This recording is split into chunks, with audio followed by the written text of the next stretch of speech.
Información precisa, completa, veraz, objetiva e independiente. Directo a tu pantalla. Voz de América en RCR 750.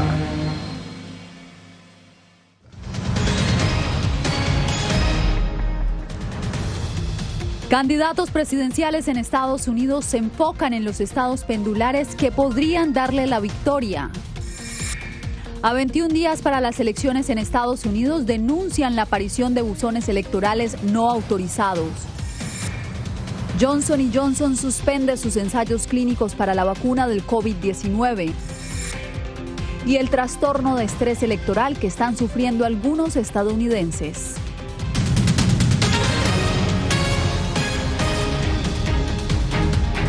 ¿Qué tal? Bienvenidos a esta emisión del Mundo al Día. Desde Washington les saluda Yasmín López.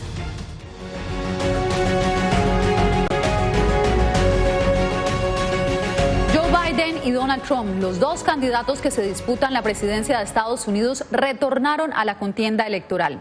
Esta vez ambos se enfocan en los estados indecisos o pendulares. Para darnos los últimos detalles tenemos a Jacopo Luzzi y le preguntamos por qué estos estados pendulares podrían definir el resultado de las elecciones. Jacopo. Jasmine, las encuestas muestran un margen de 2 dígitos a favor de Biden, pero en verdad estas elecciones están aún en juego y se decidirán muy probablemente en 6, máximo 7 estados claves llamados pendulares. En particular, Ohio, Pensilvania y Florida son los estados de este grupo con más votos del colegio electoral y podrían asignarlos a uno de los dos candidatos para que gane la presidencia. Por esa razón, los dos candidatos están concentrando sus últimos esfuerzos y las campañas en estos estados. Sin mascarilla, eufórico y recuperado después de que su médico confirmó que dio negativo al COVID-19 este lunes, el presidente Donald Trump volvió a su carrera presidencial con la intención de recuperar el margen en las encuestas a su rival demócrata Joe Biden cuando faltan 20 días a las elecciones. En Florida, frente a una audiencia de miles de personas, muchas de ellas sin tapaboca y sin respetar el distanciamiento social, el mandatario celebró su recuperación y su vuelta en su primer mitin desde que fue hospitalizado al principio de octubre. Una cosa conmigo, la parte buena, pasé por eso. Ahora dicen que soy inmune. Puedo sentir, me siento tan poderoso que entraré en esa audiencia. Entraré allí, besaré a todos en esa audiencia. Besaré a los chicos, a las mujeres hermosas y a todos. Solo les daré un beso grandote. Entre tanto, Joseph Biden, en Ohio, siguió haciendo campaña después de haber confirmado otra vez que dio negativo al coronavirus. Y en Cincinnati subrayó lo crucial de estas elecciones.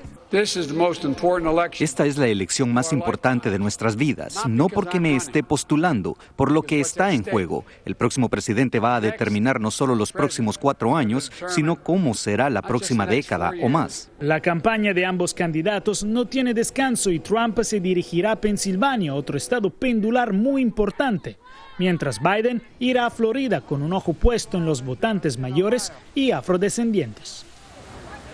Es importante recordar que los dos candidatos no realizarán más el segundo debate en Miami este jueves y los dos organizaron juntas televisadas con los votantes en ese día. Por el momento, los dos se enfrentarán solamente en Nashville, Tennessee, el 22 de octubre para el último debate presidencial.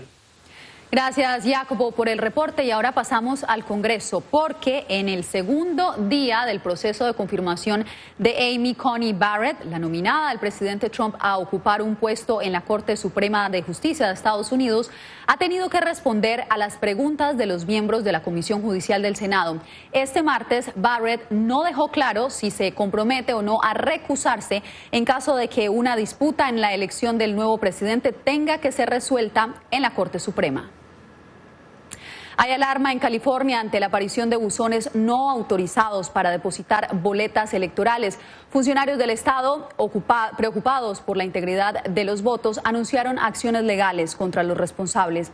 Verónica Villafañe nos da los detalles. Cajas con carteles caseros que indican ser buzones para boletas electorales aparecieron en 3 condados de California a partir del fin de semana. El problema es que no son oficiales, afirma el secretario de Estado Alex Padilla. Estos buzones en cuestión no fueron ni permitidos por sus condados ni cumplen con las leyes sobre los buzones para recibir boletas en el estado de California.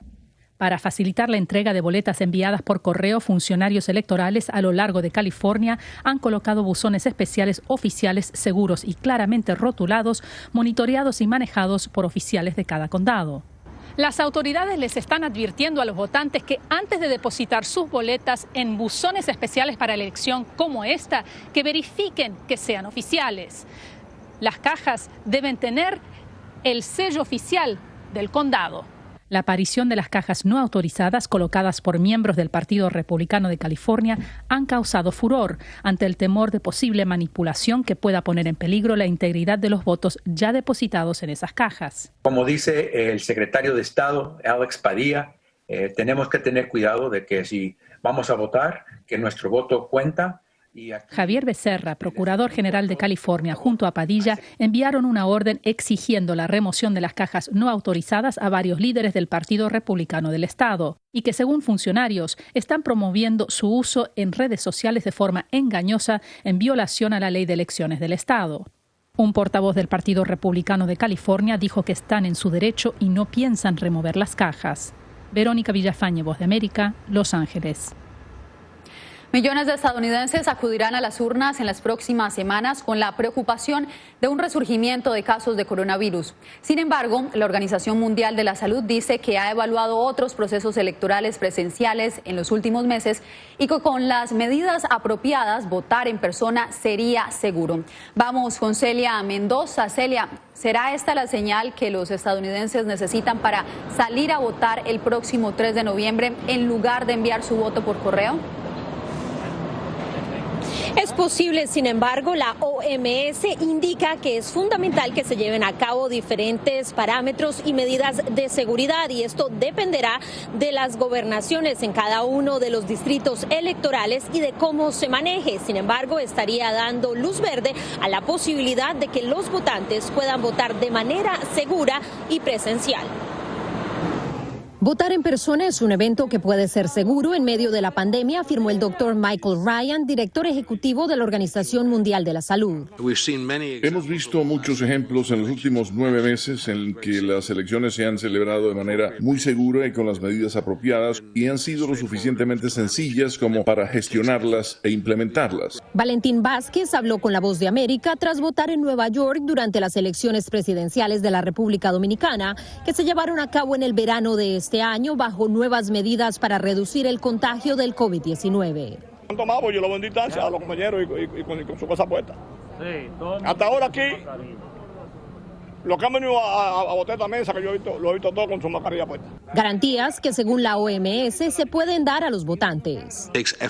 Se necesita esfuerzo. Hemos trabajado muy de cerca en el pasado, de la misma manera que lo hemos hecho para todo tipo de reuniones masivas y hemos trabajado en un enfoque de gestión de riesgo. No se puede reducir el riesgo a cero, pero lo que se puede hacer es identificar y manejar esos riesgos, especialmente cuando el voto en persona es la elección del país. Estados como Nueva York y Nueva Jersey han promovido la votación temprana, así como el voto por correo en este ciclo electoral, explicó a La Voz de América Junior Maldonado, secretario del condado de Hudson en Nueva Jersey. Primariamente un voto por correo y eso para tratar de evitar que gente vaya a los pollings y sean expuestos a coronavirus. La Organización Mundial de la Salud asegura que estará entregando una guía detallada de cómo se podrían llevar a cabo las elecciones de manera segura y presencial, algo que estarán entregando en las próximas semanas. El proceso de votación en medio de la pandemia, un debate que continúa en Estados Unidos. Gracias, Celia. La organización Voto Latino anunció que ha registrado a más de 1 millón de votantes hispanos, el mayor número en su historia, y según el comunicado pronostican que el número de votantes aumentará en estados críticos como Florida. Alonso Castillo desde Miami nos cuenta cómo están los ánimos previo a las elecciones. El Centro de Investigaciones Pew estima que 32 millones de hispanos serán elegibles para votar en Estados Unidos. Y según la analista política Mercedes Bello, las principales encuestas se mantienen firmes respecto a los motivadores del electorado hispano. El problema migratorio, el problema del aumento del salario mínimo y el problema de servicios de salud. Los hispanos representan por primera vez el bloque de votantes minoritario más grande del país. Tan solo en Florida representan alrededor del 20%. La especialista también aludió a una encuesta de la cadena NBC News Marista, en la que el presidente Trump y el candidato demócrata Joe Biden estarían empatados en Florida con el 48%. Según Richard Mojica, el presidente Trump es la mejor opción. Él está representando la libertad, él está representando el capitalismo. Yo no quiero un gobierno o una mentalidad que a mí me quiera controlar lo que yo quiero hacer con mi finanza. Los 29 votos electorales que recibirá el ganador en Florida podrían definir quién se queda en la Casa Blanca. Santiago Arias espera que sea Joe Biden. El Partido Demócrata es el único partido que se enfoca en la pobreza y en el desarrollo de comunidades marginalizadas. Con más de 200,000 fallecidos a causa del COVID-19 en Estados Unidos, la analista considera que la pandemia podría incentivar la participación de los hispanos. Si el gobierno hace una política correcta, yo voy a tener salud. Si el gobierno hace una política incorrecta, yo estoy corriendo el riesgo de perder la vida. Realmente nuestra salud y nuestro bienestar depende de la política gubernamental. Alonso Castillo, Voz de América, Miami.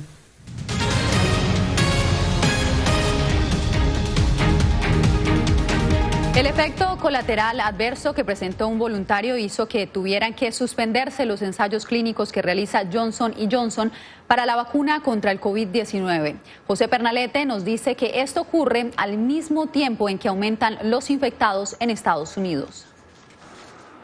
Una de las fórmulas de la vacuna contra el COVID-19 ha sido suspendida en su tercera fase de experimentación por haberse registrado un efecto colateral adverso en uno de los sujetos de la prueba. Se trata del ensayo clínico del laboratorio Johnson & Johnson, que contabiliza unos 60,000 individuos. Pero en estos casos los efectos adversos son cosas que sí son de inmediata notificación, y si pueden o parecieran tener relación con la vacuna, imponen una paralización temporal hasta que se averigüe mejor la relación causa-efecto entre el síntoma o el signo o el problema de salud y la vacuna. La firma Johnson & Johnson ha dicho que se registró una enfermedad inexplicable en un participante del estudio y agregó en un comunicado que los efectos adversos son algo de esperar. José Antonio Cisneros, médico experto en bioingeniería de la salud, explicó a La Voz de América que esta fórmula, así como el resto de las vacunas que se someten a prueba, pueden generar efectos secundarios que son objeto del escrutinio de los investigadores científicos. Así como también se les va a estar haciendo las pruebas de anticuerpos para ver si la vacuna está produciendo los anticuerpos necesarios para combatir el virus. Esto sucede mientras Estados Unidos sigue liderando las cifras mundiales de infectados por coronavirus, superando los 7.800.000 casos, según datos de la Universidad Johns Hopkins. José Pernalete, Voz de América.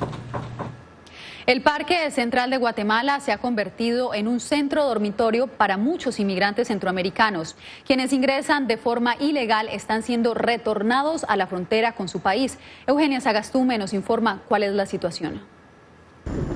La travesía en busca de nuevas oportunidades muchas veces no concluye en Estados Unidos o en México. Algunos migrantes centroamericanos se han quedado en Guatemala y el Parque Central, ubicado en la Plaza de la Constitución de la Zona 1 capitalina, se ha convertido en un lugar para vivir y dormir.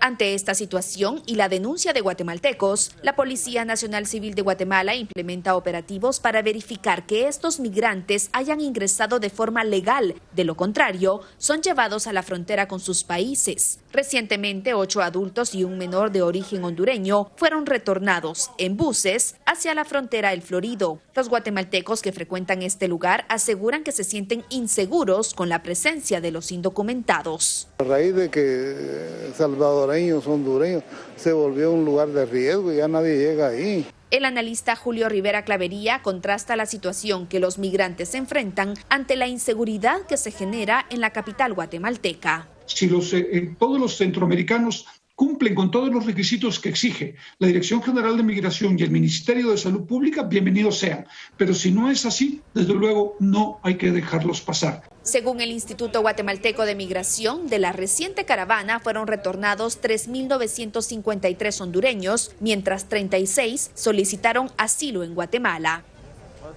Eugenia Sagastume, Voz de América, Guatemala.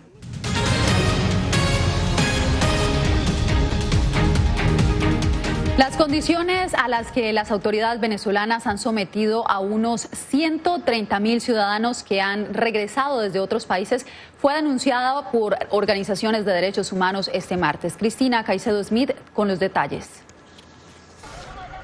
Human Rights Watch y el Centro de Salud Humanitaria de la Universidad Johns Hopkins afirman que hallaron condiciones insalubres y de hacinamiento en los centros donde se obliga a los retornados venezolanos a cumplir cuarentena, con escaso acceso a alimentos, agua o atención médica. Que cuando llegan, los someten a test rápidos que pueden dar un resultado falso negativo, y luego los meten en estos centros que están hacinados, donde no hay agua, donde hay condiciones insalubres. El informe dice que algunos retornados que protestaron por las condiciones fueron amenazados con ser detenidos y a muchos se les ha exigido permanecer en los centros de cuarentena por semanas adicionales a los 14 días, recomendados por la Organización Mundial de la Salud. En vez de controlar la propagación del virus, lo que hace es que posiblemente la incremente. Y eso corre tanto para los venezolanos que ingresan a Venezuela, a un país donde ya existía un sistema de salud colapsado antes de la pandemia. Durante una entrevista en Aquí con Ernesto Villegas, en el canal del Estado venezolano, Maduro aseguró que las medidas tomadas para prevenir el virus han sido excepcionales. Un solo país en el mundo donde están regresando miles de connacionales. Uno solo no existe. Si no hubiéramos tenido a los trocheros, Venezuela hubiera tenido los índices que ha tenido, Vietnam. Ambos organismos de derechos humanos exhortan a los ministros de Relaciones Exteriores de los países latinoamericanos del Proceso de Quito, que se reunirán en línea la semana del 19 de octubre, a que aborden con urgencia la situación de los retornados venezolanos. Cristina Caicedo Smith, Voz de América, Washington. Más de 5 millones de personas en todo Venezuela carecen de acceso a información. Este es el resultado de una investigación llamada Atlas del Silencio. Álvaro Algarra tiene los detalles. Según el Instituto de Prensa y Sociedad en Venezuela, el acceso a la información pública es una carrera de obstáculos, en vista de que a medida que pasa el tiempo para medios, periodistas y ciudadanos, hacer valer ese derecho fundamental es una misión complicada. La directora del instituto, María Eugenia Balbi, relató cómo el control del papel, por ejemplo, ha ido limitando las diversas vías para enterarse de lo que ocurre. Solamente un 6,92% de las personas dicen en este momento informarse a través de, por ejemplo, de periódicos impresos, que en otros momentos eran el principal medio de comunicación. El representante del Colegio Nacional de Periodistas del país, Edgar Cárdenas, por su parte, aseveró que la actual administración de Nicolás Maduro persiste en el desarrollo de una política de agresiones y sanciones en contra de periodistas y medios de comunicación. No busco otra cosa que silenciar la información, la libertad de expresión y la libertad de prensa, que es el mismo que hemos venido observando en los últimos tiempos, que es el de instigación al odio. Nosotros hemos calificado ese delito como una especie de delito comodín, porque a todos los ciudadanos que se les ocurre, o a todos los colegas periodistas que cumplen con su labor de informar, se les procesa por este delito. A pesar del informe del presidente en disputa de la nación, Nicolás Maduro, en reiteradas oportunidades, ha rechazado que la libertad de expresión en el país esté amenazada y ha resaltado lo que denomina como, y citamos, la democratización de las comunicaciones en el país y las plenas libertades. Álvaro Algarra, Voz de América, Caracas. Fue denunciado el presidente Iván Duque por la presencia de tropas estadounidenses en territorio colombiano.